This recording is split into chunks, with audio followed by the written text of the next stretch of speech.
سب سے پہلے تو ایک بات کو آپ سمجھیے، سارے ناظرین جو پڑھنے والے ہیں، سب سے پہلے اس بات کو سمجھنا ہے کہ ہمیں سینس آف مائک ہو.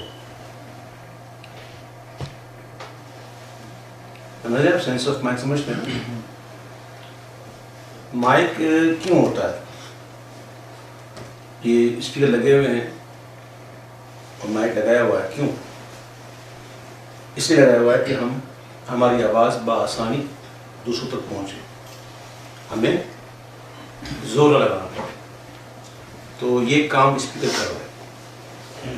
دوسری بات یہ ہے کہ آپ مائک کو جتنا قریب کریں گے نا، اتنا ہی آپ کی آواز میں سننے والوں کو لگے گا کہ کان لگ رہی. اس لیے مائک کا ایک ڈسٹینس ہونا چاہیے.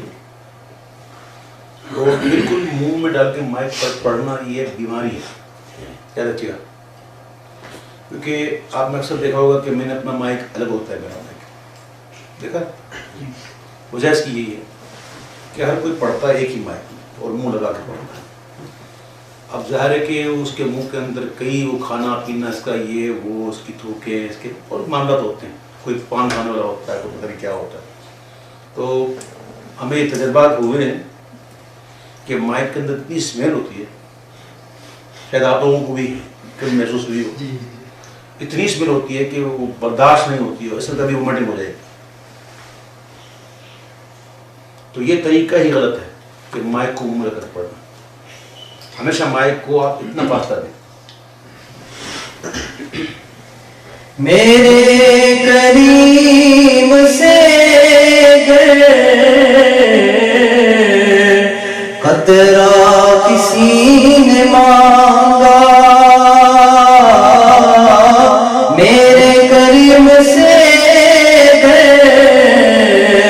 قطرہ کسی نے مانگا، تو دریا بہا دیے ہیں، در پہ بہا دیے ہیں، دریا بہا دیے ہیں، در پہ بہا دیے ہیں، دریا بہا دیے ہیں. دریا بہا دیے